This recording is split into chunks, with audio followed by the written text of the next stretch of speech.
भंडारा जिल्ह्यातील साकोली तालुक्यातील शिवणी बांध गाव गेल्या काही दिवसांपासूनच इथे भीतीचं सावट पसरलंय. कारण गावात वारंवार शिरकाव करणारा वाघ. मिळालेल्या माहितीनुसार गुरुवारी मध्यरात्री इंजवार मोहल्ला परिसरात वाघाने एका पशुपालकाच्या गोठ्यात घुसून हल्ला केला. या हल्ल्यात एक शेळी जागीच ठार झाली तर दुसरी शेळी गंभीर जखमी झाली.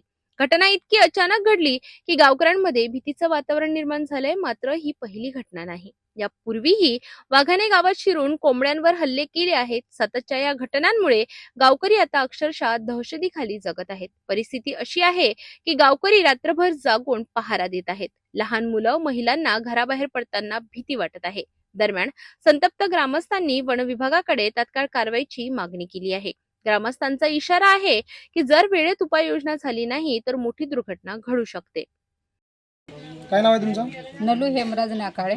शिवनीबान येथे जो तुमचा इंजन मोहल्ला आहे या ठिकाणी काल वाघाने शेळ्यांवर हमला केलेला आहे. हो. त्या संदर्भात काय सांगाल तुम्ही? याच्या अगोदर वाघाने इथं हमला केला असावा का? याच्या आधी पण वाघ येतच होता आणि येतच आहे. 2-4 घरच्या कोंबड्या पण केलेल्या आहेत आणि आज हा पहिला प्रकरण आहे शेळ्यावर हमला करण्याचा.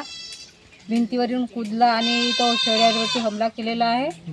एक शेळी जागीच ठार झाली आणि एक जखमी आहे. तिला पण शक्यता नाही आहे. अच्छा, म्हणजे ते कधी मरू शकते? कधी पण मरू शकते ती. याच्या अगोदर वाघानं काय कोंबड्या वगैरे कोंबड्या वगैरे नेला आहेत आणि इथून फिरतच राहत होतो नेहमी. काय वन विभागवाले आले होते इथपर्यंत?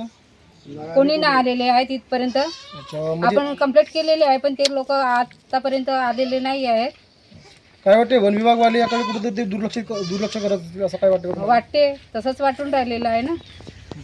काय सांगाल तरी तुम्ही? काय म्हणाल की बा आज एखाद्या शेळीवर हमला झाला? शासनाचं जे काही आहेत वन विभागवाल्यांच्या मार्फत आता हे जे गोष्ट घडली आहे त्यांनी येऊन तक्रार नोंदवली आहे. त्याप्रमाणे येऊन चौकशी करायला हवी होती. मात्र त्या लोकांनी आलेले नाही आहेत. चौकशी काही केलेली नाही आहे.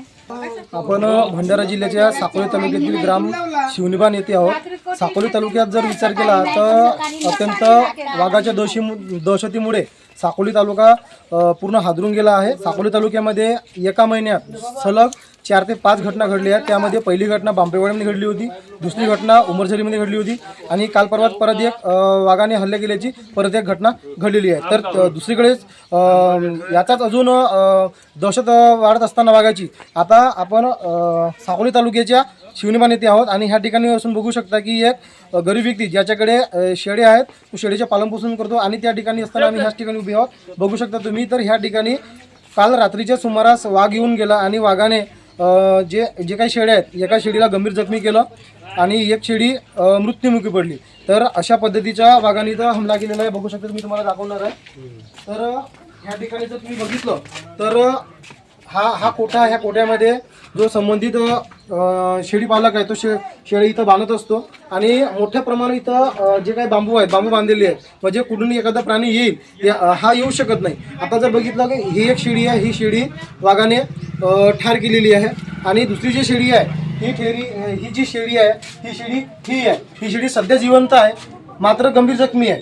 हे वाचू शकणार नाही आहे. त्यामुळे वन विभागाने ह्याकडे लक्ष देऊन तात्काळ जो काही वाघ आहे त्याचा बंदोबस्त करावा अशी मागणी स्थानिक नागरिकांनी केली आहे. तर दुसरीकडे ह्याच शिवनीबान येथे जो इंजवार मोहल्ला म्हणून हा जो मोहल्ला आहे ह्या मोहल्ल्यामध्ये गेल्या अनेक दिवसापासून वाघाची दहशत बघायला मिळत असल्याचे नागरिकांनी सांगितलेलं आहे. याच्या अगोदर वाघाने जे काही कोंबड्या आहेत यांच्यावर हल्ले केलेले आहे. मात्र आज सकाळी जो वाघानं हमला केला आहे हा प्रत्यक्षदर्शी नागरिकांनी बघितला आहे. नागरिकांनी त्या वाघाला इथून जाताना बघितलं. त्यामुळे नागरिक भयभीत झाले आणि म्हणून शिवनीबानवासियांनी जो काही वाघ आहे ह्या वाघाला जेरबंद करण्याची मागणी केली आहे. सिटी न्यूज साठी मी साहिल रामटेके, साकोली, भंडारा.